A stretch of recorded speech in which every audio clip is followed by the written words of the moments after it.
Indian defence से related एक बड़ी अपडेट आई है। फ्रांस से एडिशनल रफाल फाइटर जेट्स खरीदने के लिए होने वाले डील की बात अब और आगे बढ़ गई है। इस डील को लेकर डिफेंस मिनिस्ट्री ने एक महत्वपूर्ण मंजूरी मिल गई और 114 additional medium multi role fighter jets aircraft खरीदने का डिसीजन एयरफोर्स के डीएसी यानी डिफेंस एक्विजिशन काउंसिल के पास जाएगा, जो रक्षा मंत्रालय में डिसीजन लेने वाली मेन काउंसिल है। दरअसल Indian air force medium role fighter jets की कमी को झेल रहा है और जब तक भारत में बन रहे 4.5 और 5th जनरेशन के स्टेल्थ एयरक्राफ्ट तैयार नहीं हो जाते, तब तक इस कमी को पूरा करना देश की सुरक्षा के लिए सबसे बड़ी मांग है।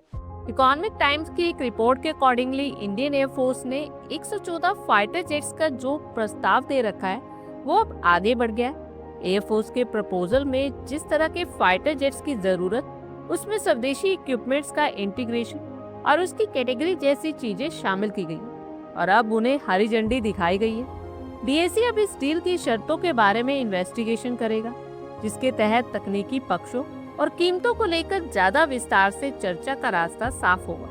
उम्मीद है कि इस चर्चा के दौरान भारत का focus technology transfer, fighter jets में ज्यादा से ज्यादा स्वदेशी उपकरणों के इस्तेमाल और भारत में विकसित हथियारों के इस्तेमाल की गारंटी पाने के साथ साथ कीमतों को ज्यादा से ज्यादा इफेक्टिव रखना होगा। फिलहाल 114 रफाल फाइटर जेट्स की ये डील 35 बिलियन यूरो से भी ज्यादा की हो रही है। लिहाजा इस डील पर फाइनल स्टैम्प के लिए इसे सीसीएस यानी कैबिनेट कमेटी ऑन सिक्योरिटी की परमिशन की जरूरत होगी। वैसे फ्रांस के राष्ट्रपति इमैनुअल मैक्रोन नेक्स्ट मंथ ही एआई इम्पैक्ट समिट के लिए भी भारत आ रहे हैं और वो इस वजह से नई रफाल डील को लेकर चर्चा तेज हो गई है। बता दें कि भारत पहले फ्रांस के डिसॉल्ट एविएशन से 36 रफाल फाइटर जेट्स को खरीद चुका है, जो भारतीय सेना का हिस्सा बन चुके हैं। इसके अलावा नौसेना के लिए भी 26 रफाल मरीन फाइटर जेट्स का ऑर्डर दिया गया है।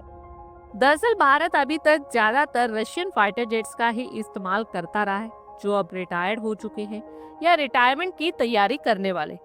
वैसे हिंदुस्तान एरोनॉटिक्स लिमिटेड को स्वदेशी एडवांस वर्जन तेजस मार्क 1 के 180 एलसी तैयार करने के लिए पहले से ही कहा हुआ, लेकिन वायुसेना को medium multi role fighter jets की भी जरूरत है, जिसके लिए रफाल की बात हो रही है। अब अगर फ्रांस के साथ टेक्नोलॉजी ट्रांसफर की डील हो जाती है तो इंडियन एविएशन इकोसिस्टम को बहुत बड़ी मजबूती मिलेगी। Tata advance system limited Hyderabad में पहले से ही एक स्पेशल मैन्युफैक्चरिंग यूनिट बना रही है, जब भारतीय जरूरतों के साथ साथ डिसॉल्ट को मिले ग्लोबल टेंडर के लिए फ्यूजलेस के 4 मेन कंपोनेंट्स बनाए जा सके। फाइनेंशियल ईयर 2028 तक यहाँ प्रोडक्शन होने की उम्मीद है, जिसकी ईयरली कैपेबिलिटी 24 फ्यूजलेस की होगी।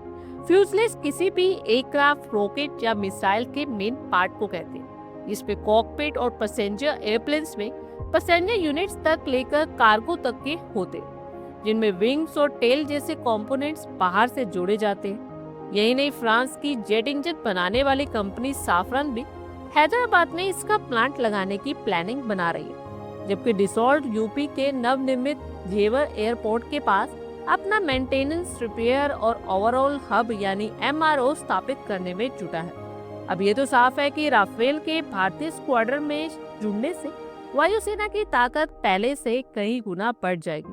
आप लोगों की क्या कुछ राय है, कमेंट बॉक्स में शेयर करें। आई होप आपको हमारी ये वीडियो अच्छी लगी होगी और आगे भी इसी तरह के अपडेट्स के लिए हमारे चैनल को जरूर सब्सक्राइब करें। धन्यवाद।